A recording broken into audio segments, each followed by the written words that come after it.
I've never lived in a haunted house, but my mother did as a teen, writes Reddit.com user Patented Spacehook, recounting a true event. Other houses on her street had strange things going on too. A few homes away from her lived a family. One night, the daughter went to bed with a bad headache. The next day, she was dead. She'd passed away from an aneurysm. After her funeral, the family went away to get their minds off the tragedy. And the father asked my uncle, my mom's brother, to check in on their pets. My mom and dad, who were dating at the time, went with him. My mother had heard that there was a grand piano and she wanted to play it. My dad was studying to be a veterinarian.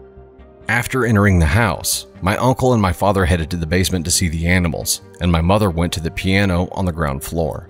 She was playing it when she felt something brush her ankles. She thought a cat must have left the basement and walked past her. She kept playing, and then she felt it again. She looked under the piano and saw nothing. When she started again, she felt hands clasp her legs tightly. She dashed to the basement door, called my uncle and father, and waited for them. Back outside, my uncle could tell my mom was rattled and asked what was wrong. She told him what had happened, and he turned white. He told her the daughter who had died used to play a game with her father. When he played the piano, she'd crawl underneath, grab his ankles, and push his feet up and down on the pedals. The Phantom Patient. The ambulance company that I used to work for had a haunted ambulance, Rig 12. Recounts Reddit.com user Zerbo. A lot of EMTs had stories about it, but I never put much stock in paranormal stuff. That is, until I had my own experience with Rig 12.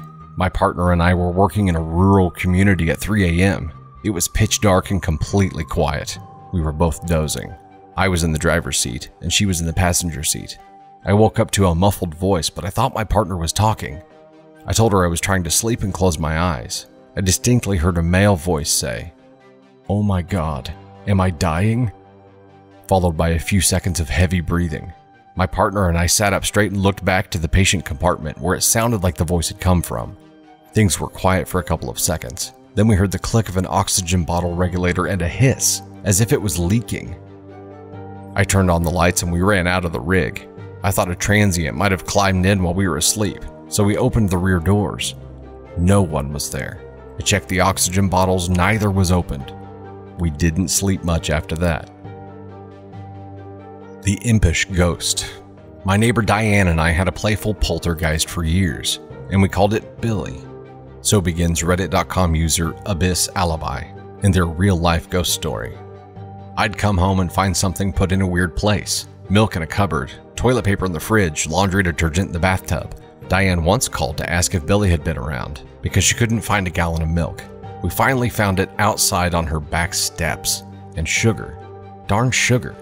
Every morning, my sugar bowl was empty. When I'd had enough, I would point to Diane's home and yell, "Go see Diane!" Within 5 minutes, I'd get a call from her. "Thanks a lot," she said. He'd gone and pulled shenanigans at her place. This occurred for the entire 2 years we lived there. No one believed us, not even our husbands. My mother thought someone was stealing from us when we were sleeping or out of the house. My sister believed something was going on but didn't know what.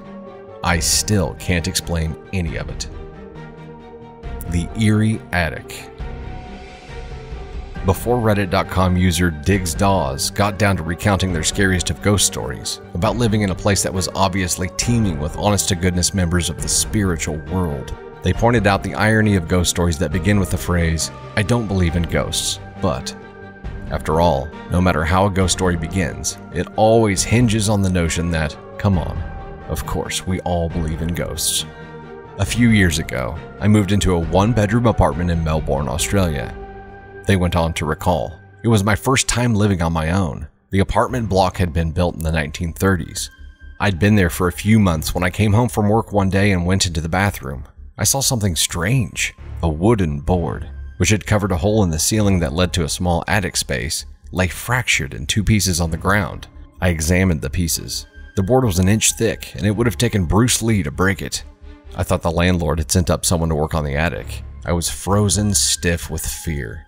Someone is up there for sure, I thought. I emailed pictures to the landlord, asking if anyone had been there, with an undertone of annoyance since she hadn't warned me. Her reply read, "Please call me as soon as you are able to."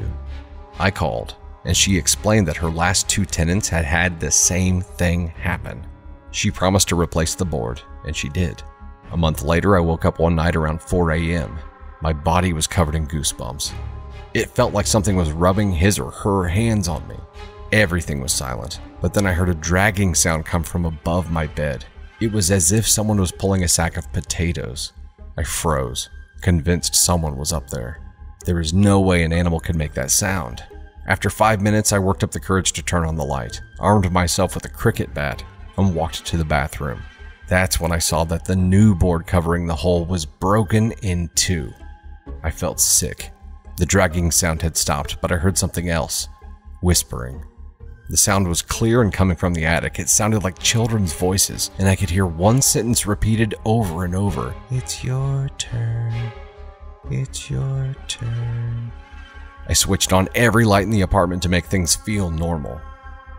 It was 5 a.m. and dark outside. I watched TV to try to unwind. Then a fuse blew. My pet budgie, Dexter, whom I kept in the kitchen, usually never made a sound at night, but he started squawking like he was being strangled. I'd never heard him make those sorts of noises. He was screaming. I grabbed my car keys, ran out, sat in my car, and waited there until the sun came up. When I saw people walking their dogs, this comforted me enough to go back in. The front door was open, but I figured I might have forgotten to close it when I ran out.